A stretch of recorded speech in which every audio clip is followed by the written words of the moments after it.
The question of whether our reality is created in the fifth dimension or the fourth has been the subject of this week's poll at my 10th Dimension blog. If you go there, www.imaginingthe10thdimension.blogspot.com, I'd like you to tell me what you think. Way back in 1919, Kaluza proposed this idea to Einstein, that the field equations for gravity and light could be united if they were calculated in the fifth dimension. Einstein ruminated on Kaluza's radical idea for 2 years and then gave it his full endorsement. If Einstein believed our reality originates in the fifth dimension, why is this not common knowledge for the general public? With E equals mc squared, Einstein firmly established in our minds the equivalence between energy and matter, and how our universe is just an interplay between those two states. Now, experts like Anton Zeilinger and Seth Lloyd are telling us we can take a step even further back. Our reality is just an expression of the information encoded within the underlying fabric of quantum fields. Okay, information equals reality, and we're in the fifth dimension rather than the fourth. If we can accept those ideas, then where does that lead us? I'm proposing that that is the key to understanding how our currently observed reality is a pattern within the multiverse of all possible universes. If there's a data set out there that could represent every possible timeline for our universe and for all other possible universes, then each of us is navigating through that data set. And with the recently published proof from David Deutsch's team at Oxford, we have a way to see how that is just as true at the quantum level as it is for us at the physical level, as each of us navigates through the available paths of our fifth dimensional data set through choice, chance, and the actions of others. But I take all this even further. If our reality is information, then like any other data set, there are many ways of analyzing that data. Richard Dawkins showed us how we can think of our genes as a river out of Eden, a continuous pattern of information conveyed from generation to generation back to the beginning of life.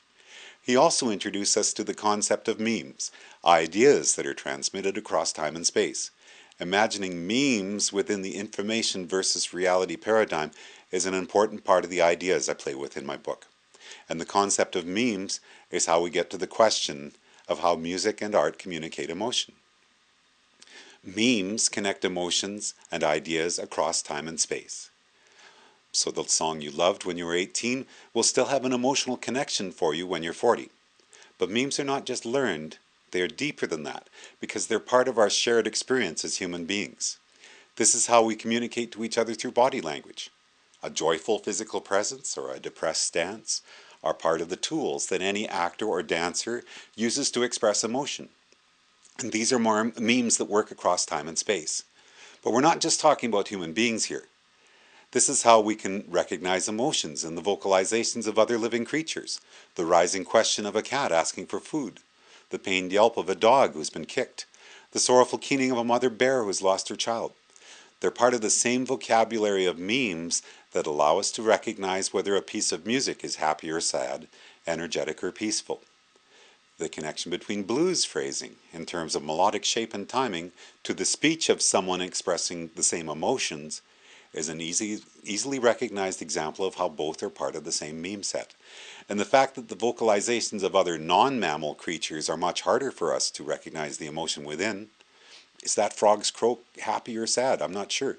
Shows us how near or far we are from other creatures, not just with our shared genes, but with our shared memes as well. We can use that same vocabulary to move ourselves to different trajectories within our probability space. Try this one.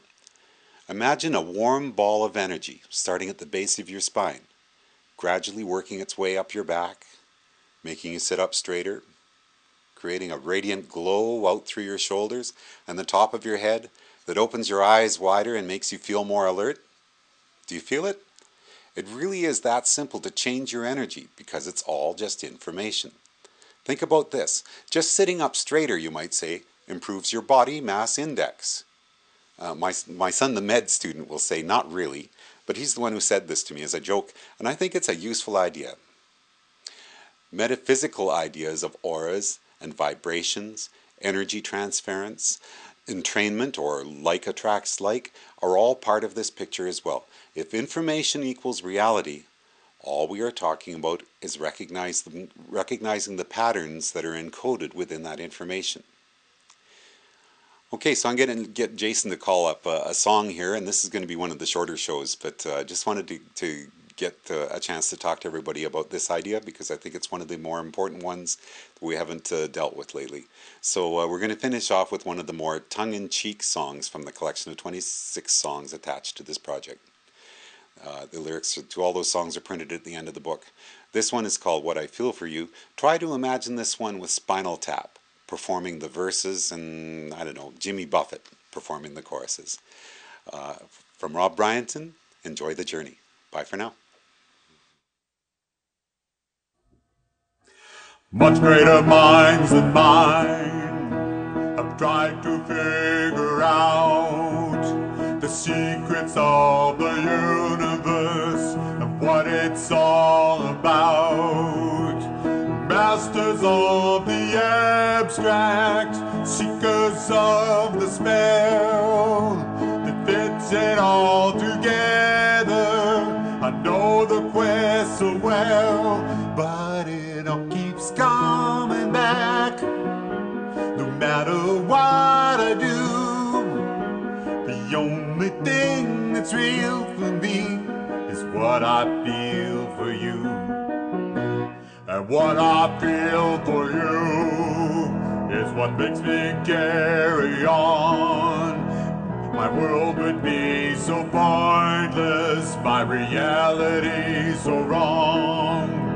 The secret years and levers that spin behind the scenes to make what's here before us must only do one thing, 'cause it all keeps coming back. No matter what I do, the only thing that's real for me is what I feel for you. Much greater minds than mine have tried to figure out the secrets of the universe and what it's all about. Masters of the abstract, seekers of the spell that fits it all together. I know the quest so well, but it all keeps coming back. No matter what I do, the only thing that's real for me is what I feel for you. The only thing that's real for me is what I feel for you.